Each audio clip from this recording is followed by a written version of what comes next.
Okay, இப்போது இன்றைக்கி நம்ம salient features ஆஃப் கான்ஸ்டியூஷன் அந்த டாபிக் பார்க்க போகிறோம். இதுக்கு முன்னாடி நம்ம making of constitution background, historical background, அது எல்லாத்தையும் பார்த்தோம் கான்ஸ்டியூஷனில். இப்போ நம்ம salient features ஆஃப் கான்ஸ்டியூஷனை பற்றி பார்க்க போகிறோம். ஓகே, salient featuresனால் என்ன? கான்ஸ்டியூஷனில் அது என்ன salient features அப்படின்னு நீங்கள் பார்த்துக்கிட்டீங்க அப்படின்னா, கான்ஸ்டியூஷனில் சில அமைப்பெல்லாம் இருக்கும். நம்மளோட கான்ஸ்டியூஷன் வந்து இருக்கிறதுலே ஒரு பெரிய கான்ஸ்டியூஷன், ரிட்டன் கான்ஸ்டியூஷன், ஓகேங்களா? ஸோ அந்த கான்ஸ்டியூஷனில் அதோட தன்மைகள் என்ன அப்படின்றத பார்க்குறது தான் salient features of constitution. Okay, இப்போ அதை தான் நம்ம பார்க்க போகிறோம். ஓகே, இப்போ இந்த கிளாஸஸ் போகிறதுக்கு முன்னாடி, இந்த கிளாஸ் போகிற முன்னாடி நீங்கள் என்ன பண்ணுறீங்க அப்படின்னா, ஒரு A4 ஷீட்டோ இல்லை உங்களோட நோட்டோ எடுத்து வச்சுக்கோங்க. இங்கே உள்ளே இப்போ நடத்த போகிறது எல்லாத்தையும் நீங்கள் சைடில் நோட்ஸ் எடுத்து வச்சுக்கிட்டிங்கன்னா படிக்கிறதுக்கு ரொம்பவே யூஸ்ஃபுல்லாக இருக்கும். தயவுசெய்து நோட்ஸ் இல்லாமல் இதை வந்து பார்க்குறது வந்து அவ்வளவு எஃபிஷியண்ட்டாக இருக்காது. ஸோ எல்லா பேரும் ஒரு நோட்ஸ் எடுத்துக்கோங்க. Okay okay salient features of constitution பாருங்கள்.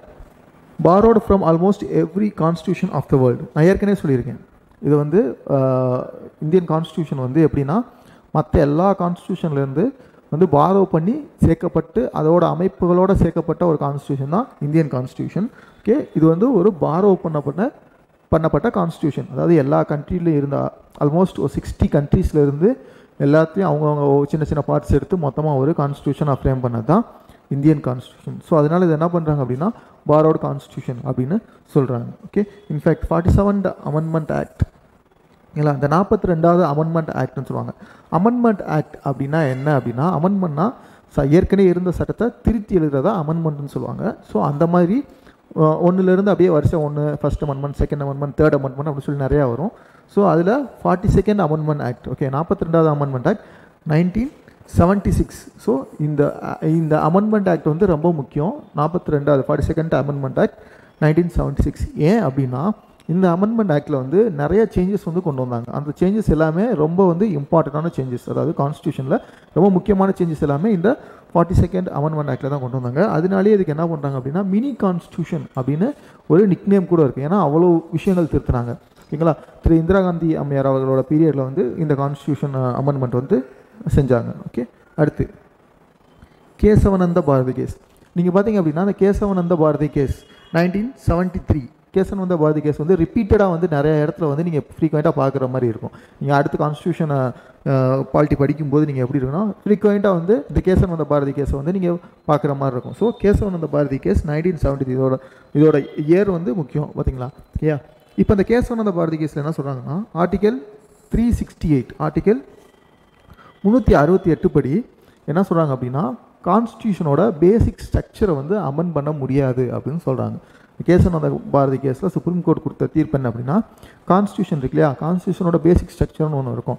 அந்த பேசிக் ஸ்ட்ரக்சர் வந்து நீங்கள் என்ன பண்ண முடியாதுன்னா அமெண்ட் பண்ண முடியாது. மற்ற திருத்தங்கள் அமெண்ட்மெண்ட்னா இருக்குன்னு சொல்லியிருக்கேன், இட்ஸ் அ சட்ட திருத்தம், ஓகேங்களா. ஸோ அந்த பேசிக் ஸ்ட்ரக்சரை தவிர்த்து மற்ற எல்லாத்தையுமே அமெண்ட் பண்ணிக்கலாம். ஆனால் பேசிக் ஸ்ட்ரக்சர் வந்து அதோட அமைப்பு வந்து மாறாமல் இருக்கணும் அப்படின்னு சொல்கிறது தான் இந்த கேசவனந்த பாரதி கேஸில் வந்து சொல்லப்படுறது. அடுத்து நீங்கள் பார்த்தீங்கன்னா ஓகே, அடுத்த salient ஃபீச்சர்ஸில் என்னென்ன ஃபீச்சர்ஸ்லாம் இருக்குது அப்படின்றத நம்ம இப்போ பார்க்கலாம். பாருங்கள், லென்த்தியஸ்ட் ரிட்டன் கான்ஸ்டியூஷன், இல்லைங்களா, இருக்கிறதுலே எழுதப்பட்ட கான்ஸ்டியூஷன்லேயே லென்த்தியஸ்ட் கான்ஸ்டியூஷன் வந்து இந்தியாவோட கான்ஸ்டியூஷன் தான். ஏன் அப்படின்னா நிறைய அம்சங்கள் இருக்குது. இந்தியா வந்து ஒரு மல்டி கல்ச்சர் இருக்குது, ஓகேங்களா. நிறைய ரேஸ் இருக்காங்க, நிறைய வகையான லாங்குவேஜ் பேசுகிற பர்சன்ஸ் இருக்காங்க. ஸோ இவ்வளோ பேர்த்துக்கும் ஒரு சிங்கிள் கான்ஸ்டியூஷன் இந்தியாவில் இருக்கிறது ஒரு சிங்கிள் கான்ஸ்டியூஷன் தான். அந்த சிங்கிள் கான்ஸ்டியூஷன் ஸ்டேட்டுகள் எழுதுனா சென்ட்ரலும் எழுதியிருக்காங்க. ஸோ அந்த சிங்கிள் கான்ஸ்டியூஷனில் இவ்வளவு பேர்த்தையும் சேர்த்து அவ்வளோ பேர்த்துக்கும் நம்ம எழுதணும், ஓகேங்களா. ஸோ அதனால் இருக்கிறதுலே எழுதப்பட்ட அதிகமாக நீளமாக இருக்க கான்ஸ்டியூஷன் எது, அதிகமாக இருக்க கான்ஸ்டியூஷன் அப்படின்னா இந்தியன் கான்ஸ்டியூஷன் தான் லென்த்தியஸ்ட் ரிட்டன் கான்ஸ்டியூஷன் அப்படின்னு சொல்கிறாங்க, இந்தியன் கான்ஸ்டியூஷன். ஓகே, இப்போ வந்து சில கான்ஸ்டியூஷன் வந்து எழுதப்பட்ட கான்ஸ்டியூஷன் இருக்கும், சில கான்ஸ்டியூஷன் வந்து எழுதப்படாத கான்ஸ்டியூஷன் இருக்கும். நான் சொல்கிறது வந்து இந்தியன் கான்ஸ்டியூஷன் இல்லை, மற்ற கண்ட்ரியில் இருக்க கான்ஸ்டியூஷனில். நீங்கள் அப்படி பார்த்தீங்க அப்படின்னா பாருங்கள், அமெரிக்கன் கான்ஸ்டியூஷன் வந்து ஒரு ரிட்டன் கான்ஸ்டியூஷன், ஓகேங்களா. நிறையா வந்து ஒரு எக்ஸாம்பிள், ரிட்டன் கான்ஸ்டியூஷனுக்கு ஒரு எக்ஸாம்பிள் என்ன அப்படின்னா அமெரிக்கன் கான்ஸ்டியூஷன். இன்னொன்று வந்து அன்ரிட்டன் கான்ஸ்டியூஷன், அதாவது எழுதப்படாத சட்டங்கள், ஓகேங்களா. அரசியலமைப்பு என்ன அப்படின்னா பிரிட்டிஷ் கான்ஸ்டியூஷன். இது வந்து ஒரு முக்கியமான பாயிண்ட். ஸோ உங்களோட கொஷின்ஸில் வந்து எழுதப்படாத கான்ஸ்டியூஷன் எந்த கான்ஸ்டியூஷன் அப்படின்னு கேட்டால் நீங்கள் வந்து பிரிட்டிஷ் கான்ஸ்டியூஷனை வந்து சொல்லலாம். அடுத்து பாருங்கள், constitution of India is lengthiest of all, அதே தான் எல்லா கான்ஸ்டியூஷனோட லென்த்தியஸ்ட் கான்ஸ்டியூஷன். அடுத்து லென்த்தியஸ்ட் கான்ஸ்டியூஷன் அப்படின்னா அப்போ உள்ள என்னென்னலாம் இருந்துச்சு அப்படின்னா அவங்க அதாவது கான்ஸ்டியூஷன் வந்து அடாப்ட் பண்ணப்போ லைக் எப்போ அடாப்ட் பண்ணாங்க, நம்ம போன கிளாஸில் பார்த்துருப்போம். November 26, 1949 இது வந்து கான்ஸ்டியூஷன் அடாப்ட் பண்ண டேட். ஓகேங்களா. என்ஃபோர்ஸ் பண்ணது January 26 வந்து என்ஃபோர்ஸ் பண்ணாங்க இல்லையா 1950, அதாவது நம்மளோட ரிபப்ளிக் டே 1950 நம்மளோட ரிபப்ளிக் டே. அப்போ எழுதப்பட்டப்போ கான்ஸ்டியூஷனில் இருந்தது என்னென்னு அப்படின்னா பார்த்தீங்கன்னா ஒரு ப்ரியாம்பிள், அதாவது முகப்புரைன்னு தமிழில் சொல்லுவாங்க, இல்லாட்டி ஐடி கார்டுன்னு சொல்லலாம்.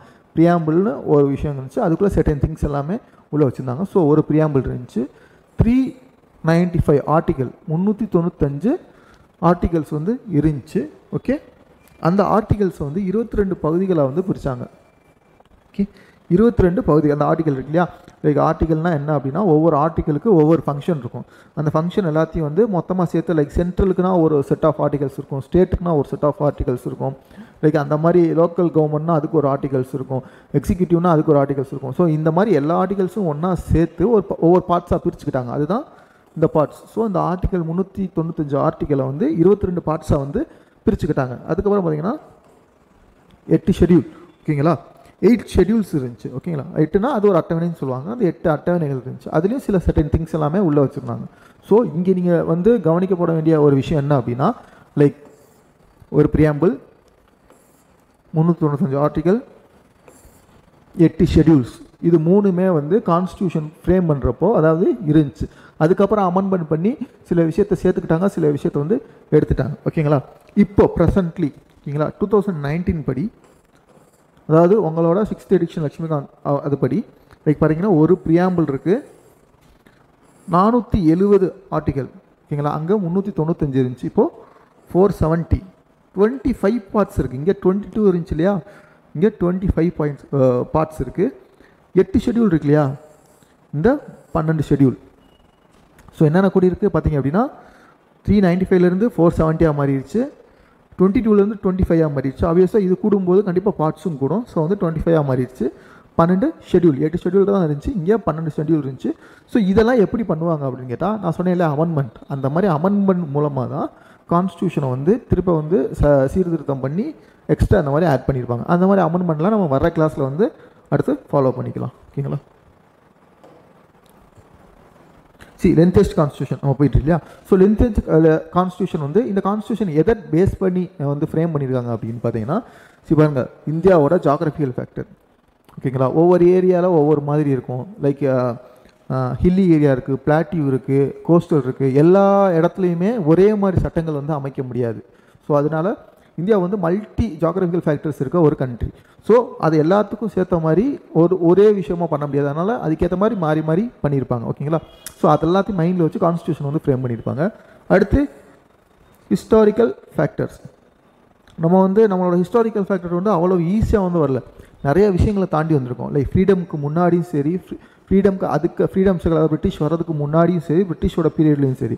பிரிட்டிஷ் வர்றதுக்கு முன்னாடி மக்கள் ஒரு மாதிரி இருந்தாங்க, அதுக்கப்புறம் மக்களோட நிலைமை மாறிச்சு, எக்கனாமிக்கல் ஃபேக்டர் மாறிச்சு, ட்ரைப்ஸ் மாறினாங்க. ஸோ அந்த மாதிரி ஒவ்வொரு விஷயங்களும் வந்து நிறைய சேஞ்சஸ் இருந்துச்சு. ஸோ அது எல்லாத்தையும் கருத்தில் கொண்டு எல்லா கம்யூனிட்டி பீப்புளுக்கும் சேர்த்து ஒரே கான்ஸ்டியூஷன், அதாவது அவங்களோட எல்லா விஷயங்களும் உள்ளே அடக்குனா ஒரு கான்ஸ்டியூஷன் தான் இந்த ஹிஸ்டாரிக்கல் ஃபேக்டர் இருக்குது.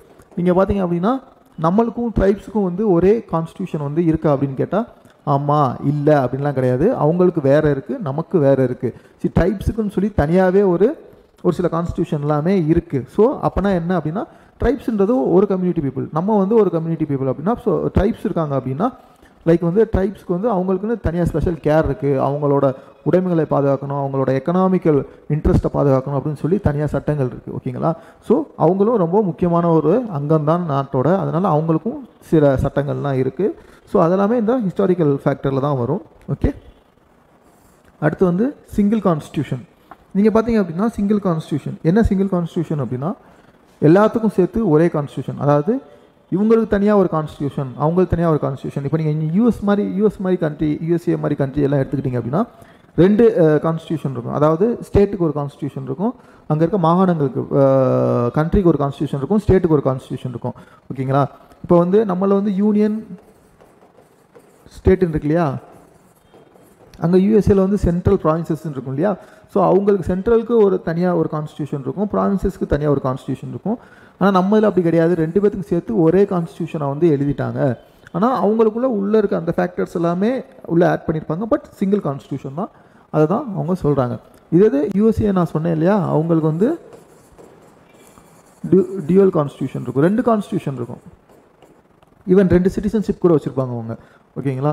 ஸோ அதுதான் சொல்ல வரேன், சிங்கிள் கான்ஸ்டியூஷன். ஓகே. அடுத்து constitution contain detail administrative provisions fundamental principle of. இவங்க பாருங்கள், கான்ஸ்டியூஷன் வந்து வெறும் சட்டங்கள் மட்டுமே இருக்கா அப்படின்னு கேட்டால் இல்லை.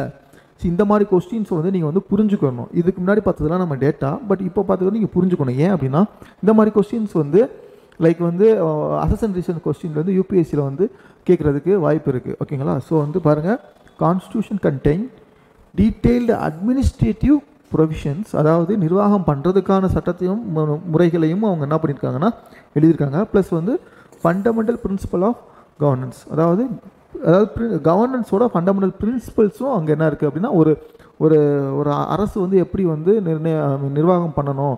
ஓகேங்களா. அந்த மாதிரி விஷயங்களும் உள்ளே இருக்குது, கான்ஸ்டியூஷனில் எழுதியிருக்காங்க அப்படின்றது தான் இங்கே வந்து சொல்கிறாங்க. ஓகே. அடுத்து பாருங்கள், பொலிட்டிக்கல் எஸ்டாப்ளிஷ்ட் பொலிட்டிக்கல் கன்வென்ஷன், அதாவது அப்போ அரசியல் சூழ்நிலைக்கு ஏற்ற மாதிரி விஷயங்கள் எல்லாமே நம்ம பண்ணிக்கலாம். சிம்பிளாக சொல்ல போனோம்னா அமெண்ட்மெண்ட்ஸ்.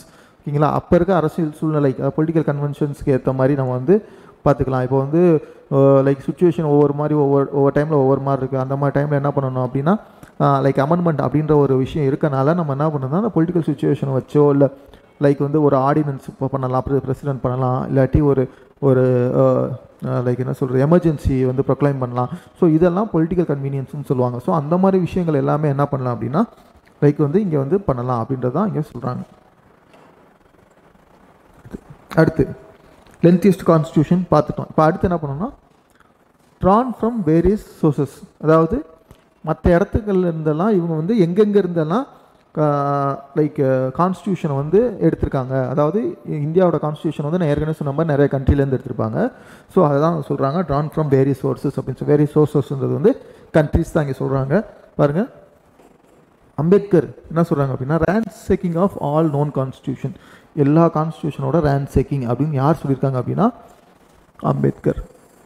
நீங்கள் ஒரு விஷயம் இங்கே வந்து நல்லா நோட் பண்ணிக்கிறணும், யார் யார் என்னென்ன ஸ்டேட்மெண்ட் சொல்கிறாங்க, கிரிட்டிசிசம் என்னென்ன கொடுக்குறாங்க, சஜஷன் என்ன கொடுக்குறாங்க அப்படின்ற விஷயத்து எல்லாமே நீங்கள் வந்து நோட் பண்ணி வச்சுக்கணும்.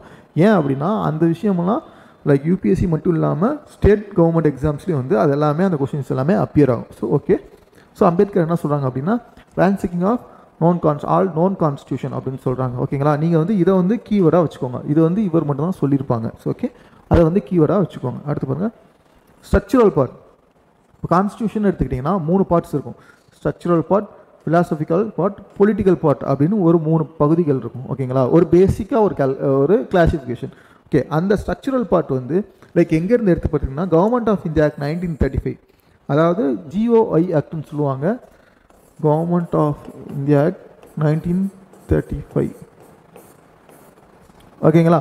கவர்மெண்ட் ஆஃப் இந்தியா ஆக்ட் 1935 என்ன அப்படின்னா ஸோ வந்து பிரிட்டிஷ் பீரியடில் வந்து 1919 ஒரு சில ஆக்ட்ஸ் எல்லாம் கொடுத்துருப்பாங்க. அதுக்கப்புறம் 1927 வந்து லைக் வந்து ஒரு சில ஹிஸ்டாரிக்கல் விஷயம்லாம் நடந்திருக்கும். அதை அடிப்படையில் வச்சு அப்புறம் ரவுண்ட் டேபிள் கான்ஃபரன்ஸ்னு ஒன்று நடந்திருக்கும். அதையும் அடிப்படையில் வச்சு அதுக்கப்புறம் இது எல்லாத்தையும் வச்சு ஓகே ஒரு சட்டம் வந்து உங்களுக்கு கொண்டு வரலாம் அப்படின்னு சொல்லிட்டு பிரிட்டிஷ் பீரியடில் வந்து 1935 வந்து இந்தியர்களுக்கான ஒரு சட்டங்கள் வந்து இயற்றப்பட்டாங்க.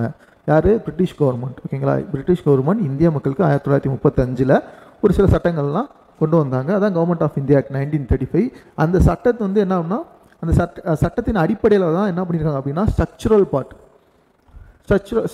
பார்ட் ஆஃப் கான்ஸ்டியூஷன் வந்து இந்த சட்டத்தின் அடிப்படையில் தான் கொண்டு வந்தாங்க. Government of India act 1935. ஓகேங்களா. இது வந்து ரொம்ப முக்கியம். ஏன் அப்படின்னா இங்கே இதோட ஃப்ரேம் வந்து நிறைய இடத்துல வந்து தெரிஞ்சிருக்கும். ஓகேங்களா. இங்கே தான் லைக் பப்ளிக் சர்வீஸ் கமிஷன்லாம் இங்கே தான் கொண்டு வந்திருப்பாங்க. ஸோ இதெல்லாம் வந்து இப்போ இருக்க எக்ஸிஸ்டன்ஸில் இருக்க ஒரு விஷயம். ஸோ இது ரொம்ப முக்கியம். ஸோ எந்த பார்ட் வந்து எங்கேருந்து எடுத்திருக்காங்க அப்படின்றத வந்து பார்க்கணும். அடுத்து வந்து ஃபிலாசபிக்கல் பார்ட். ஸ்ட்ரக்சரல் பார்ட் பார்த்துட்டோம். அடுத்து வந்து ஃபிலாசபிக்கல் பார்ட்ஸ் வந்து என்ன அப்படின்னா ஃபண்டமெண்டல் ரைட்ஸ் அண்ட் DPSP. ஓகேங்களா. ஃபண்டமெண்டல் ரைட்ஸும் டிபிஎஸ்பி வந்து ஃபிலாசபிக்கல் பார்ட்னு சொல்கிறாங்க. இது வந்து கான்ஸ்டியூஷனோட philosophical part. Like fundamental rights வந்து யூஎஸ்ஏலேருந்து எடுத்திருப்பாங்க, டிபிஎஸ் வந்து அயர்லாண்ட்லேருந்து எடுத்திருப்பாங்க. ஓகேங்களா, ஐரிஷ் அப்படின்னு சொல்லுவாங்க. ஸோ வந்து இது ரெண்டுமே ஃபிலாசபிக்கல் பார்ட் ஆஃப் கான்ஸ்டியூஷன் அப்படின்னு சொல்கிறாங்க. Fundamental rights and DPSP directive principle of state policy அப்படின்னு சொல்லுவாங்க. ஃபண்டமெண்டல் ரைட்ஸ் வந்து அடிப்படை உரிமைகள். இங்கே வந்து அதாவது சிட்டிசனுக்கு ஒவ்வொரு இந்தியன் சிட்டிசனுக்கான உரிமைகள் வந்து இங்கே தான் இருக்கும். இந்த ஃபண்டமெண்டல் ரைட்ஸில் வந்து கான்ஸ்டியூஷன் வந்து கொடுத்துருப்பாங்க. டிபிஎஸ்பின்றது வந்து என்ன பண்ணுவாங்க அப்படின்னா, ஒரு ஸ்டேட் வந்து ஒரு லா எனாக்ட் பண்ணுறாங்க, அந்த பிரின்சிபல்ஸ் எல்லாத்தையுமே மைண்டில் வச்சு தான் அவங்க வந்து ஒரு லா வந்து எனாக்ட் பண்ணணும் அப்படின்றது தான் அந்த டிபிஎஸ்பி. ஓகேங்களா, இதெல்லாம் நம்ம அடுத்து பார்ப்போம். பட் வந்து இந்த ஃபிலாசபிக்கல் பார்ட் வந்து எங்கேருந்து எடுத்துருக்காங்க அப்படின்றத பாருங்கள். அடுத்து வந்து பொலிட்டிக்கல் பார்ட். பொலிட்டிக்கல் பார்ட்டுன்றது ஒன்றும் இல்லை, லைக் வந்து எக்ஸிக்யூட்டிவ்க்கும் லெஜிஸ்லேட்டிவில் இருக்காங்க இல்லையா, லெஜிஸ்லேட்டிவ் அதாவது சட்டமன்றம் அப்படி இருக்கு, சட்டமன்றம் பாராளுமன்றம்லாம் இருக்கு இல்லையா, அவங்களுக்கும் எக்ஸிக்யூட்டிவ் இருக்காங்க இல்லையா, அவங்களுக்கு இடையில இருக்க ரிலேஷன்ஷிப்பு அதை பற்றி பேசுகிறது தான் இந்த பொலிட்டிக்கல் பார்ட். ஓகே, இந்த பொலிட்டிக்கல் பார்ட் வந்து எங்கேருந்து எடுத்துருக்காங்க அப்படின்னு பார்த்தீங்கன்னா பிரிட்டிஷ் கான்ஸ்டியூஷன். ஓகே, பிரிட்டிஷ்லேருந்து வந்து இந்த பொலிட்டிக்கல் பார்ட் வந்து எடுத்திருக்காங்க. ஸோ வந்து பொலிட்டிக்கல் பார்ட் வந்து பிரிட்டிஷ் கான்ஸ்டியூஷனில் எடுத்துருக்காங்க. பொலிட்டிக்கல் பார்ட்டுன்றது என்னன்னு சொல்லிட்டேன், அதாவது எக்ஸிக்யூட்டிவ்க்கும் லெஜிஸ்லேஷன் இருக்கு இல்லையா, லெஜிஸ்லேஷன் கிரியேஷன் இருக்கு இல்லையா, லா மேக்கிங், அவங்களுக்கும் ஆனால் ரிலேஷனை பற்றி பேசுகிறது தான் இந்த பொலிட்டிக்கல் பார்ட். ஓகேங்களா, பாருங்க, influence and material source of constitution of government act 1935. அதாவது இந்த 1935 ஆக்ட் இருக்கு இல்லையா, இதுதான் இருக்கிறதுல இன்ஃப்ளூயன்ஸ், அதாவது கான்ஸ்டியூஷனில் அதிகமாக இன்ஃப்ளூயன்ஸ் இருக்க பார்ட் வந்து இந்த கவர்மெண்ட் ஆக்ட் 1935 தான். கவர்மெண்ட் ஆஃப் இந்தியா ஆக்ட் 1935 தான். அதிகம் வந்து இன்ஃப்ளூயன்ஸ் இருக்க ஏரியா, அதாவது கான்ஸ்டியூஷனில் அதிகமாக இன்ஃப்ளூயன்ஸ் இருக்க ஏரியா வந்து பார்த்தீங்க அப்படின்னா இந்த இதுதான். ஏன்னா சில எமினன்ட் பர்சன்ஸ் என்ன சொல்லியிருப்பாங்க அப்படின்னா, இதோட டிட்டோ அப்படின்னு கூட சொல்லியிருப்பாங்க. எதோட டிட்டோ அப்படின்னா, நீங்கள் பார்த்தீங்கன்னா அதோட ஜெராக்ஸ் தான் வந்து இப்போ இருக்க கான்ஸ்டியூஷன் ஆஃப் இந்தியா அப்படின்லாம் சொல்லியிருப்பாங்க. ஸோ கவர்மெண்ட் ஆக்ட் 1935ஓட விஷயங்கள் இது. அடுத்து blend of rigidity and flexibility. Blend of rigidity and flexibility. ரிஜிடிட்டினா ரொம்ப ஸ்ட்ராங்காக இருக்குது. ஓகேங்களா, ஃப்ளெக்சிபிலிட்டினா நிலைமைக்கு ஏற்ற மாதிரி ஃப்ளெக்சிபிளாக வந்து சாஞ்சு கொடுக்குறது, லீன் பண்ணிக்கிறது, பென் பண்ணிக்கிறது, அதுதான் ஃப்ளெக்சிபிலிட்டின்னு சொல்லுவாங்க. So rigidity and flexibility. ஓகேங்களா, பாருங்கள், ரிஜிட் கான்ஸ்டியூஷன்,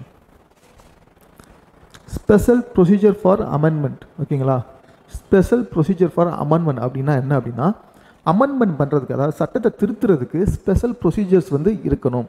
ஓகேங்களா, ரொம்ப ஈஸியாக வந்து சட்டத்தை வந்து திருத்திட முடியாது ஒரு சில பகுதிகளெல்லாம், அதுக்குன்னு ஸ்பெஷல் ப்ரொசீஜர்ஸ் எல்லாம் இருக்குது. சரி, ஓகே. ஸோ இந்த ஸ்பெஷல் ப்ரொசீஜர்ஸ்னால இவங்க என்ன சொல்கிறாங்க அப்படின்னா, இது வந்து ரிஜிட் கான்ஸ்டியூஷன் அப்படின்னு சொல்கிறாங்க. Okay, so special procedure for amendment of constitution. ஓகேங்களா, இது வந்து அமெரிக்கன் ஸ்டைல் ஆஃப் கான்ஸ்டியூஷன், இந்த ரிஜிட். ஓகேங்களா, ஸோ வந்து ரிஜிட் கான்ஸ்டியூஷன் வந்து எங்கேருந்து எடுக்கப்பட்டாங்க, அதாவது அந்த டைப் வந்து எங்கேருந்து அப்படின்னா லைக் யூஎஸ்ஏ, அமெரிக்கான்னு சொல்லணும். நீங்கள் பாருங்கள், ஏற்கனவே வந்து நம்ம வந்து ரிட்டன் கான்ஸ்டியூஷன் வந்து அமெரிக்கா, இப்போ பாருங்கள் ரிஜிட். இப்போ பார்த்தீங்கன்னா உங்களுக்கு ஒரு ஐடியா வரும். ஸோ ரிட்டன் கான்ஸ்டியூஷனை வந்து மாற்றுறது ரொம்ப கஷ்டம். ஸோ அதனால் அது வந்து ரிஜிடாக இருக்கும். ரெண்டுமே யூஎஸ்ஏலேருந்து எடுக்கப்பட்டிருக்காங்க. அடுத்து பார்த்தீங்கன்னா ஃப்ளெக்சிபிள் கான்ஸ்டியூஷன். ஃப்ளெக்சிபிள் கான்ஸ்டியூஷன் வந்து நீங்கள் பார்த்தீங்க அப்படின்னா பிரிட்டிஷ் கான்ஸ்டியூஷன்லேருந்து எடுத்திருக்காங்க. ஓகே, இந்த ஃப்ளெக்சிபிள் கான்ஸ்டியூஷன்னா என்ன, அதாவது சுச்சுவேஷனுக்கு ஏற்ற மாதிரி, பொலிட்டிக்கல் கண்டிஷனுக்கு ஏற்ற மாதிரி வந்து கான்ஸ்டியூஷனை வந்து நம்ம வந்து சேஞ்ச் பண்ணிக்கலாம், அமெண்ட் பண்ணிக்கலாம் அப்படின்னு சொல்கிறது தான் இந்த ஃப்ளெக்சிபிள் கான்ஸ்டியூஷன். நான் ஏற்கனவே சொல்லியிருக்கேன், பிரிட்டிஷ் கான்ஸ்டியூஷன் வந்து ஒரு அன்ரிட்டன் கான்ஸ்டியூஷன், அதாவது எழுதப்படாத கான்ஸ்டியூஷன். ஸோ இங்கே பார்த்தீங்க அப்படின்னா அன்ரிட்டன் கான்ஸ்டியூஷன். ஸோ அப்படின்றப்போ இதை வந்து ஈஸியாக வந்து சேஞ்ச் பண்ணிடலாம். ஸோ வந்து அன்ரிட்டன் ஃப்ளெக்சிபிள். Okay, British. ஆனால் யூஎஸ்ஏ அப்படி பண்ண முடியாது. ஸோ இது வந்து ஒரு ரிட்டன் கான்ஸ்டியூஷன், அதை வந்து எழுதப்பட்டனால அதை வந்து சேஞ்ச் பண்ணுறது கஷ்டம். ஸோ வந்து ரிஜிட்.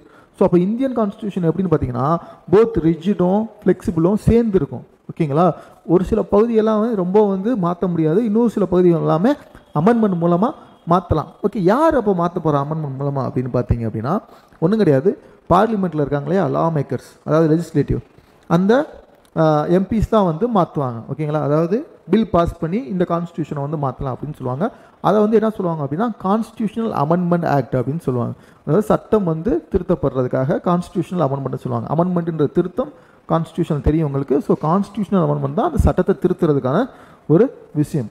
ஸோ வந்து ரிஜிட், ஃப்ளெக்சிபிள் போத் ரெண்டுமே இந்தியாவோட தான். ஓகே, இந்த ஃப்ளெக்சிபிள்ன்றது வந்து ஆர்டினரி லா இல்லையா, அதை வந்து அமெண்ட்மெண்ட் பண்ணுற ஸ்டைல்லே வந்து அந்த மோட்லேயே வந்து அமெண்ட்மெண்ட் பண்ணிடுவாங்க. ஓகே, அடுத்து வந்து special majority.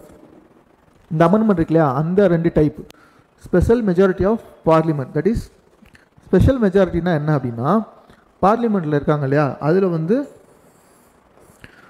Two third majority of the members of each house present and voting. ஓகேங்களா, அதாவது 3ல் 2 பங்கு பேர், 3ல் 2 பங்கு பேர் வந்து ப்ரெசண்ட்டாக இருக்கணும்.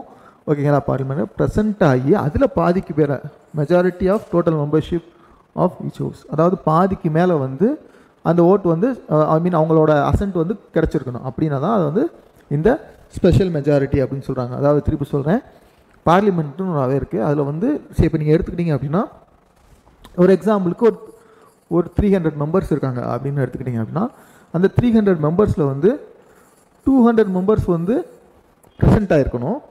அந்த ப்ரெசண்ட்டில் வந்து பாதிக்கு மேலே, அதாவது பாதின்றது வந்து 101 பாதிக்கு மேலே வந்து சைன் பண்ணியிருக்கணும். அந்த பில்லை வந்து சைன் பண்ணியிருக்கணும், அசைன் பண்ணியிருக்கணும். அதாவது அவங்க வந்து ஒரு விஷயத்தை திருத்திக்கலாம் அப்படின்னு சொல்லி கொடுத்தாங்க அப்படின்னா, அந்த விஷயத்தை வந்து இவங்க வந்து சைன் பண்ணி அதை பாஸ் பண்ணணும். அதுதான் வந்து இந்த ஸ்பெஷல் மெஜாரிட்டி ஆஃப் பார்லிமெண்ட் அப்படின்னு சொல்கிறாங்க. அடுத்த ஒரு டைப் இருக்குது, என்ன அப்படின்னா special majority of parliament with rectification of of the total state. இந்த ஸ்பெஷல் மெஜாரிட்டி ப்ளஸ் பாதிக்கு மேலே ஸ்டேட்டோட அசன்ட் வேணும். ஓகேங்களா, அதாவது இப்போ 30 ஸ்டேட் இருக்காங்கன்னா 16 ஸ்டேட்டோட சைன் வேணும். ஓகேங்களா, அதை தான் வந்து இங்கே சொல்ல வராங்க. அவங்களோட அக்செப்டன்ஸ் வேணும், அவங்களும் அதை ஒத்துக்கணும். ஓகேங்களா, அதை தான் வந்து special majority of parliament plus rectification of state அப்படின்னு சொல்லுவாங்க. அடுத்து federal system with unitary bias. ஃபெடரல்ன்றது வந்து கூட்டாட்சி அப்படின்னு சொல்லுவாங்க. ஓகேங்களா, அதாவது தமிழில் வந்து கூட்டாட்சின்னு சொல்லுவாங்க. ஃபெடரலுக்கும் யூனிட்டரிக்கும் வித்தியாசம் தெரிஞ்சுக்கோங்க. அது ரெண்டும் தெரிஞ்சுக்கிட்டீங்க அப்படின்னா இந்த கான்செப்ட் வந்து புரிஞ்சிடும். ஃபெடரல் அப்படின்னா வந்து லைக் வந்து ஒரு யூனியன் இருப்பாங்க. ஓகேங்களா, ஒரு யூனியன் இருப்பாங்க, அவங்கள சுற்றி நிறையா சின்ன சின்ன ஸ்டேட்ஸ் இருப்பாங்க. இவங்க எல்லாமே வந்து இவங்களோட டைரக்ஷனுக்கு கீழே வேலை பார்ப்பாங்க. ப்ளஸ் வந்து அவங்களும் ஓனாக இண்டிவிஜுவலாக வந்து ஃபங்க்ஷன் ஆகிறதுக்கு அவங்களுக்கும் சில சட்டங்கள்லாம் இருக்கும். சரிங்களா, இதுதான் வந்து யூனிட்டரி அப்படின்னு சொல்லுவாங்க. ஓகே, ஃபெடரல் அப்படின்னு சொல்லுவாங்க. அடுத்து வந்து யூனிட்டரி அப்படின்னா இந்த விஷயம் இருக்கு இல்லையா, இவங்க எல்லாமே வந்து எல்லா விஷயத்துலையும் வந்து தனியாக இருக்க முடியாது. ஸோ ஒரு சில விஷயத்துல எல்லாமே லைக் சென்ட்ரலோட பவர் தான் வந்து எக்ஸிஸ்ட் ஆகும். ஓகேங்களா, ஸோ அதை வந்து யூனிட்டரி அப்படின்னு சொல்லுவாங்க. இது வந்து ஃபெடரல் அப்படின்னு சொல்லுவாங்க. ஒன்றும் கிடையாதுங்க, அவங்களுக்கும் ஸ்டேட்டுக்கும் சென்ட்ரலுக்கான ஒரு கோஆர்டினேஷன் தான் இந்த யூனிட்டரி, இந்த ஃபெடரல் அப்படின்னு சொல்கிறாங்க. Okay,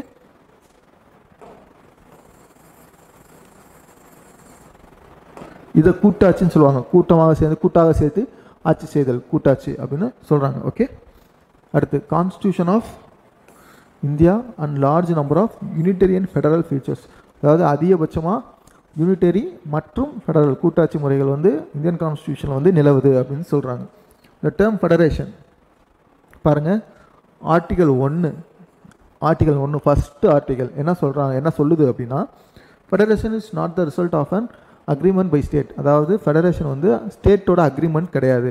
is not a result of agreement of state and to no state has rights to study from federation. அதாவது என்ன சொல்கிறாங்கன்னா, ஆர்டிகல் 1 வந்து இவங்க ஆர்டிகல் 1 படி என்ன சொல்கிறாங்க அப்படின்னா, எல்லா ஸ்டேட்டுமே என்ன வந்து யூனியன்ட்டை வந்து நாங்கள் வந்து உங்கள் கூட சேர்ந்துருக்கோம்னு சொல்லி எந்த மாதிரி ஒரு அக்ரிமெண்ட்டும் போட்டு அவங்க கூட வந்து கோஆர்டினேட் பண்ணலை. இது வந்து ஒரு யூனியன். ஓகேங்களா, அதே மாதிரி அவங்க ஸ்டேட் நினச்சா வந்து தனியாக வந்து பிரிஞ்சு போக முடியாது. ஓகேங்களா, அதை பற்றி பேசுகிறது தான் ஆர்டிகல் 1. அதாவது போத் ஃபெடரேஷன் அப்படின்ற விஷயத்தை வந்து சொல்லுது. ஃபெடரேஷன் அப்படின்னா இவங்களால வந்து லைக் ஏற்கனவே நான் சொன்னேன்ல, ஒரு சென்டர் நிறையா ஸ்டேட் இருப்பாங்கன்னு சொல்லிட்டு, இந்த ஸ்டேட்னால் நினச்சாலும் தனியாக வந்து போய் ரூல் பண்ணிக்க முடியாது. அதுதான் சொல்கிறது தான் ஃபெடரேஷன் அப்படின்னு சொல்கிறாங்க. இவங்களோட டைரக்ஷனில் தான் இவங்க ரூல் பண்ணுவாங்க. மற்றபடி வந்து இவங்களுக்குன்னு தனியாக வந்து நான் ஏற்கனவே சொன்ன மாதிரி ரூல்ஸ் அண்ட் ரெகுலேஷன் ப்ரொசீஜர்ஸ் எல்லாமே இருக்கும். அடுத்து ஆர்டிகல் 1 பற்றி சொல்லியாச்சு. அடுத்து இந்த ஃபெடரேஷனை வந்து லைக் எமினன்ட் பர்சன்ஸ் எல்லாம் என்னென்ன சொல்கிறாங்க அப்படின்னு நீங்கள் பார்க்கணும். இது வந்து ரொம்ப முக்கியமான இடம். நீங்கள் வந்து இதை வந்து நோட்ஸ் எழுதிக்கோங்க, லைக் ஹைலைட்டும் பண்ணிக்கோங்க. ஓகே, யார் யார் இந்த ஃபெடரேஷனை வந்து எப்படி சொல்கிறாங்கன்றதை பார்க்கலாம்.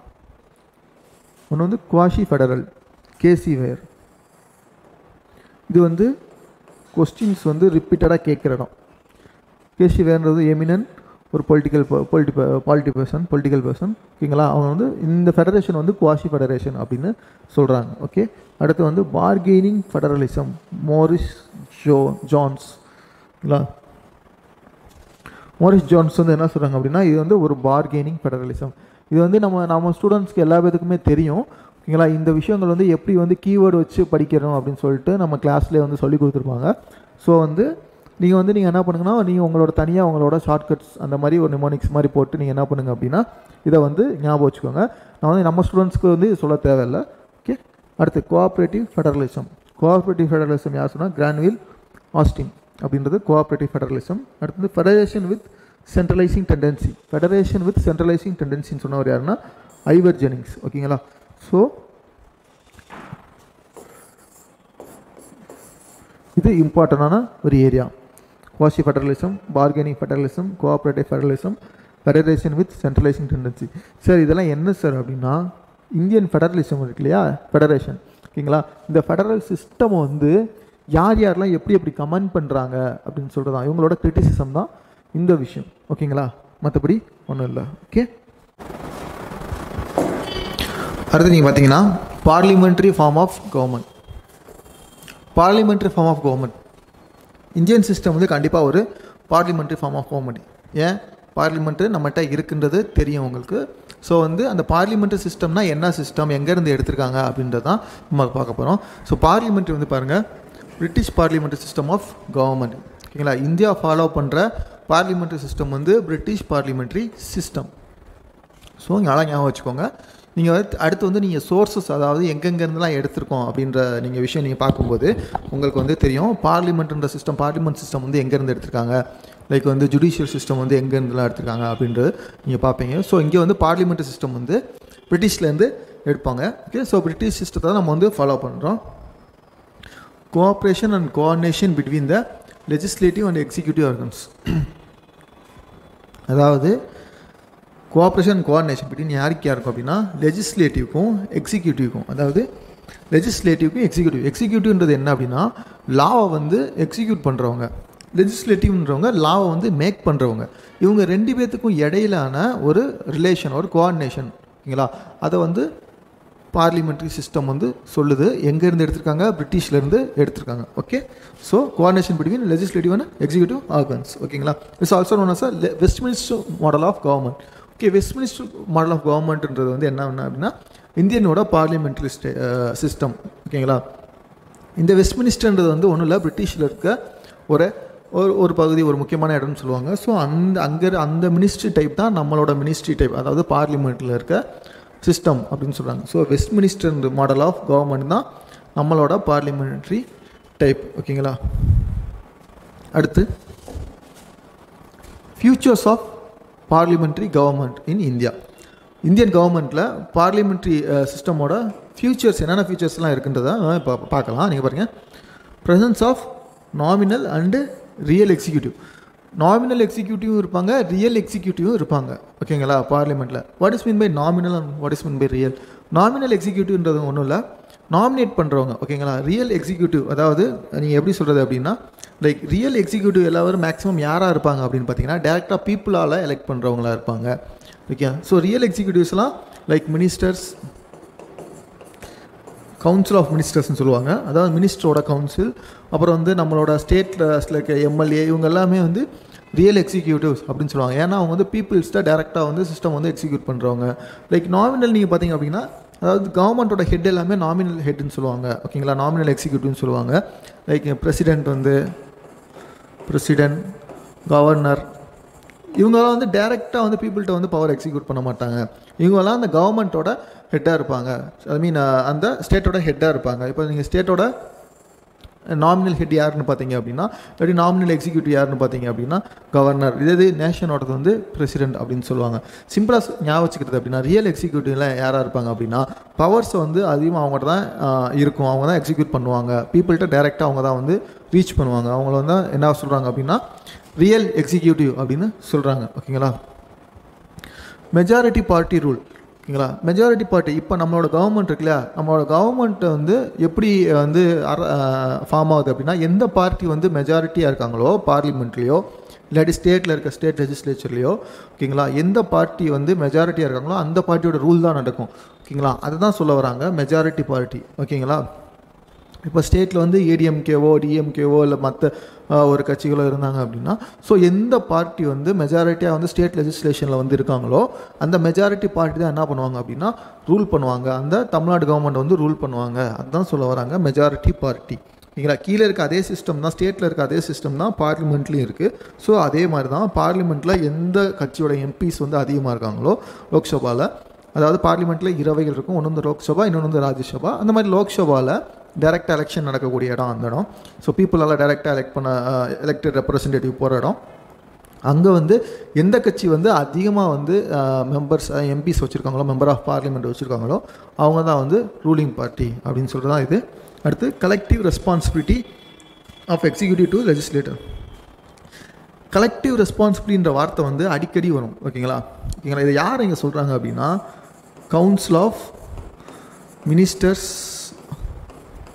அவங்கள தான் சொல்கிறாங்க கலெக்டிவ் ரெஸ்பான்சிபிலிட்டி. அவங்கள தான் பீப்புளோட அதாவது ரெஸ்பான்சிபிலிட்டி, டைரக்ட் ரெஸ்பான்சிபிலிட்டி. இது கலெக்டிவ் ரெஸ்பான்சிபிலிட்டினா அந்த டைரக்ட் ரெஸ்பான்சிபிலிட்டி எல்லாத்தையும் ஒன்றா சேர்த்து ஒரு ஃபார்ம், ஒரு கலெக்டிவ் ரெஸ்பான்சிபிலிட்டி. அவங்களுக்குன்னு ஒரு சில ரெஸ்பான்சிபிலிட்டிலாம் இருக்குது to the of the executive. பார்த்தீங்களா, எக்ஸிக்யூட்டிவ்னு வந்துருச்சா. So responsibility council of ministers, நான் என்ன சொன்னேன் எக்ஸிக்யூட்டிவ் சொன்னேன் பாருங்கள். Council of ministers collective responsibility of executive to legislature.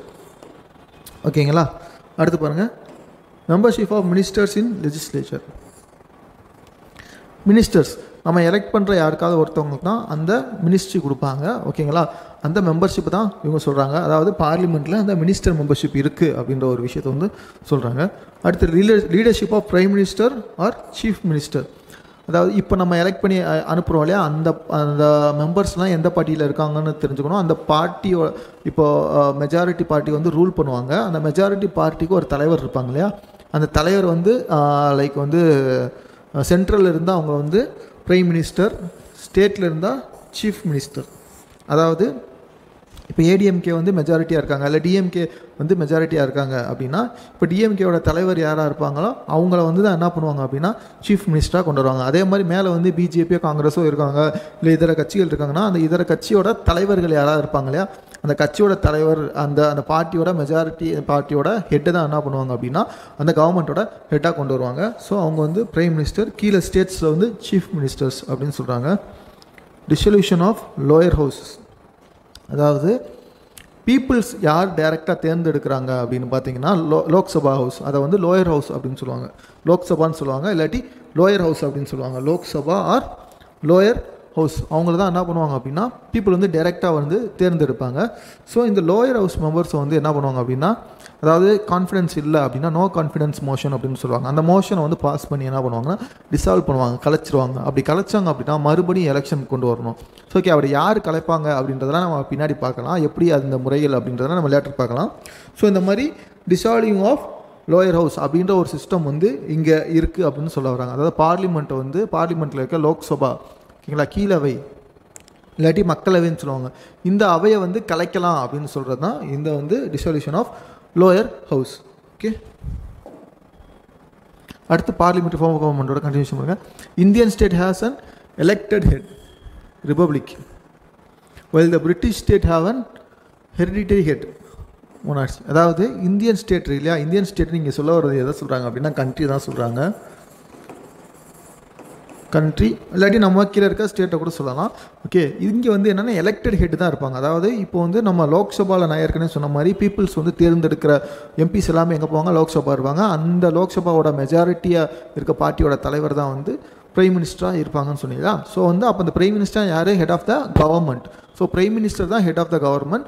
So வந்து எலெக்டட் ஹெட் அப்படின்னு சொல்கிறாங்க. இந்தியன் ஸ்டேட் வந்து ஒரு எலெக்டட் ஹெட், கவர்மெண்ட்டோட அதாவது கண்ட்ரியோட ஹெட், எலெக்டட் ஹெட் அப்படின்னு சொல்கிறாங்க. ஓகேங்களா. ஆனால் பிரிட்டிஷில் வந்து நீங்கள் பார்த்தீங்க அப்படின்னா அப்படி கிடையாது. அதாவது மொனார்ச்சி அப்படின்னு சொல்லுவாங்க. அதாவது வாரிசு, அதாவது கிங் இருப்பாங்க, கிங்கோட வாரிசு அடுத்து வருவாங்க, அப்படியே சொல்லி ஒரு ஹெரிடிட்டரி ஃபார்ம் ஆஃப் சிஸ்டம் தான் வரும். ஓகே, அங்கே வந்து எலெக்ஷன் கிடையாது, எலெக்டட் ஹெட் கிடையாது. Okay. Synthesis of parliament sovereignty and judicial system. ஓகேங்களா, parliamentary sovereignty and judicial system. அதாவது இங்கே என்ன சொல்கிறாங்க அப்படின்னா, பார்லிமெண்ட்டுக்கும் ஜுடிஷியரிக்குமான ஒரு ரிலேஷன் என்ன, பார்லிமெண்ட் சிஸ்டம் வந்து எங்கேருந்து வந்து அந்த ஐடியா எடுத்துருக்காங்க, ஜுடிஷியரி வந்து எங்கேருந்து எடுத்துருக்காங்க. நான் ஏற்கனவே சொல்லிட்டேன், பார்லிமெண்ட் வந்து பிரிட்டிஷ் ஃபார்ம் ஆஃப் பார்லிமெண்ட், அதாவது Westminster form of parliamentary system. ஓகேங்களா, சொவிஜினிட்டி ஆஃப் பார்லிமெண்ட் பாருங்கள், பிரிட்டிஷ், ஏற்கனவே சொன்ன மாதிரி பிரிட்டிஷ். ஓகேங்களா, அடுத்து principle of judicial supremacy. So ஜுடிஷியலோட சூப்பர்மெசி அந்த ஐடியா எங்கேருந்து எடுத்து பார்த்தீங்கன்னா யூஎஸ், அதாவது அமெரிக்காவிலேருந்து எடுத்திருப்பாங்க. ஓகேங்களா, அந்த ஐடியா வந்து அமெரிக்காவிலேருந்து எடுத்திருப்பாங்க. ஸோ இது முக்கியம் அந்த இடத்துல, ஜுடிஷியல் சூப்பர்மெசி எங்கேருந்து அப்படின்னு. அடுத்த scope of judicial review power of the supreme court in India is narrow than that of what exist in US. அதாவது இங்கே என்ன சொல்கிறாங்க அப்படின்னா, ஜுடிஷியல் ரிவ்யூ நான் ஏற்கனவே சொல்லியிருக்கேன், அமெரிக்கன் கான்ஸ்டியூஷன் வந்து ஒரு ரிட்டன் கான்ஸ்டியூஷன். அமெரிக்கன் கான்ஸ்டியூஷன் வந்து ஒரு ரிட்டன் கான்ஸ்டியூஷன். ஓகே, இப்போ பாருங்கள், ஜுடிஷியல் ரிவ்யூன்றது என்ன அப்படின்னா, இப்போது ஒரு பார்லிமெண்ட் வந்து இப்போ ஒரு லா எனாக்ட் பண்ணியிருக்காங்க அப்படின்னா, ஒரு லா வந்து மேக் பண்ணியிருக்காங்க அப்படின்னா, அந்த லா வந்து கான்ஸ்டியூஷன் கீழே வருதா, கான்ஸ்டியூஷனோட பிரின்சிபல்ஸ் எல்லாமே அது சாட்டிஸ்ஃபை பண்ணுதா அப்படின்ட்டு நம்ம என்ன பண்ணலாம் அப்படின்னா, கோர்ட் வந்து என்ன பண்ணுவோம் அப்படின்னா, அந்த லாவோட கான்ஸ்டியூட்டியை வந்து பார்க்கும், செக் பண்ணும். ஓகேங்களா, இதுதான் என்ன சொல்கிறாங்க அப்படின்னா ஜுடிஷியல் ரிவ்யூ அப்படின்னு சொல்கிறாங்க. ஓகேங்களா, இந்த பவர் யாருக்கு இருக்குது அப்படின்னு பார்த்தீங்கன்னா ஜுடிஷியல் சிஸ்டத்துக்கு தான் இருக்குது, அதாவது சுப்ரீம் கோர்ட்டுக்கு இருக்குது. ஓகேங்களா, ஸோ அதை வந்து என்ன சொல்கிறாங்க அப்படின்னா ஜுடிஷியல் ரிவ்யூ பவர் அப்படின்னு சொல்கிறாங்க. நீங்கள் பார்த்தீங்க அப்படின்னா அமெரிக்காவில் வந்து ஏற்கனவே ரிட்டன். ஓகேங்களா, எல்லாமே ரிட்டன் தான். ஸோ வந்து அதனால என்ன சொல்கிறாங்க அப்படின்னா பாருங்கள், supreme court India is narrower than what exist in, அதாவது யூஎஸ்ஏல எக்ஸிஸ்ட் ஆகிருக்க இதை அதை கம்பேர் பண்ணுறப்போ இந்தியாவோட ஜுடிஷியல் ரிவ்யூ சிஸ்டம் வந்து ரொம்ப நேரோவாக இருக்குது அப்படின்னு தான் சொல்கிறாங்க. ஸோ ஜுடிஷியல் ரிவ்யூனால் நீங்கள் என்னன்னு தெரிஞ்சுக்கோங்க. நான் ஏற்கனவே இன்னொருக்கா சொல்கிறேன், லைக் ஒரு லெஜிஸ்லேஷன், ஒரு லா மேக் பண்ணுறாங்க அப்படின்னா அந்த லா வந்து கான்ஸ்டியூஷனாலிட்டி கீழே வருதா அப்படின்னு சுப்ரீம் கோர்ட் வந்து செக் பண்ணுவாங்க, இல்லாட்டி ஜுடிஷியல் சிஸ்டம் வந்து செக் பண்ணுவாங்க. அப்படி வரல அப்படின்னா அந்த லா வந்து எனாக்ட் பண்ணக்கூடாது அப்படின்றது தான் ஜுடிஷியல் ரிவ்யூ. ஓகேங்களா, ஓகே, அடுத்து பார்ப்போம். Synthesis of same American constitution. இப்போ வந்து அமெரிக்கன் கான்ஸ்டியூஷன் நான் ஏற்கனவே சொன்னேன், ஜுடிஷியல் சூப்பர்மெசினாலே வந்து அமெரிக்கா தான். இப்போ வந்து நம்ம வந்து ஜுடிஷியல் சிஸ்டம் தான் பார்த்துட்ருக்கோம், லைக் வந்து அவங்களோட சூப்பர்மெசி. ஸோ வந்து அமெரிக்கன் கான்ஸ்டியூஷன் என்ன சிஸ்டம் ஆஃப் ஜுடிஷியரி ஃபாலோ பண்ணது பார்த்தீங்கன்னா டியூ ப்ராசஸ் ஆஃப் லா. ஓகேங்களா, ஓகே. அப்போ இந்தியன் சிஸ்டம் பார்க்க வேண்டியது என்ன அப்படின்னா ப்ரொசீஜர் எஸ்டாப்ளிஷ்ட் பை லா. இது ரொம்ப முக்கியம். அமெரிக்காவும் இந்தியாவும் என்ன டைப் ஆஃப் ஜுடிஷியல் சிஸ்டம் வந்து ஜுடிஷியல் ஐடியாலஜி வந்து ஃபாலோ பண்ணுறாங்க, அவங்க வந்து due process of law, procedure established by law, Indian constitution. Okay, அடுத்து supreme court. Supreme court can declare parliamentary laws unconstitutional through its power of judicial review. நான் ஏற்கனவே சொன்னேன் இல்லையா. ஸோ வந்து சுப்ரீம் கோர்ட் என்ன பண்ணுறாங்க அப்படின்னா பார்லிமெண்ட் இருக்கு இல்லையா, அந்த பார்லிமெண்ட் வந்து ஒரு லா எனாக்ட் பண்ணுறாங்க, லா அஸ் அன்கான்ஸ்டியூஷனல். அந்த லா வந்து அன்கான்ஸ்டியூஷனலாக ஆகுது எப்போ அப்படின்னா எப்படி by power of judicial review. இந்த ஜுடிஷியல் ரிவ்யூ பவரை வச்சு அந்த லா வந்து கான்ஸ்டியூஷனாக இல்லையா அப்படின்னு செக் பண்ணுவாங்க. இப்போ அன்கான்ஸ்டியூஷனல் ஆச்சு அப்படின்னா அந்த லா வந்து என்ன பண்ணுவாங்க அப்படின்னா எனாக்ட் பண்ண மாட்டாங்க. அதுதான் வந்து இங்கே சொல்ல வராங்க. இப்போ பாருங்கள், இது வந்து சுப்ரீம் கோர்ட்டோட பவரா. ஸோ வந்து ஜுடிஷியல் ரிவ்யூ மூலமாக பார்லிமெண்ட் மேக் பண்ண லா வந்து கான்ஸ்டியூஷனாக இல்லையான்னு செக் பண்ண முடியும்னு. இப்போ பார்லிமெண்ட்டோட பவர் என்னன்னு பாருங்கள், can amend the major portion of the constitution. ஓகேங்களா, ஸோ வந்து இங்கே வந்து எல்லாரும் சொல்லலை, ஆல் போர்ஷன் சொல்லலை, மேஜர் போர்ஷன் தான் சொல்கிறாங்க. ஓகே, அது என்ன major portion? Again article 368 Kesavananda Bharati case. Major portion மட்டும் தான் பண்ண முடியும், பேசிக் ஸ்ட்ரக்சர் வந்து மாற்ற முடியாது. ஸோ வந்து அது இல்லாமல் மேஜர் போர்ஷனை வந்து பார்லிமெண்ட் வந்து நீங்கள் என்ன பண்ணலாம் அப்படின்னா அமெண்ட் பண்ணலாம் அப்படின்றதான் சொல்கிறாங்க.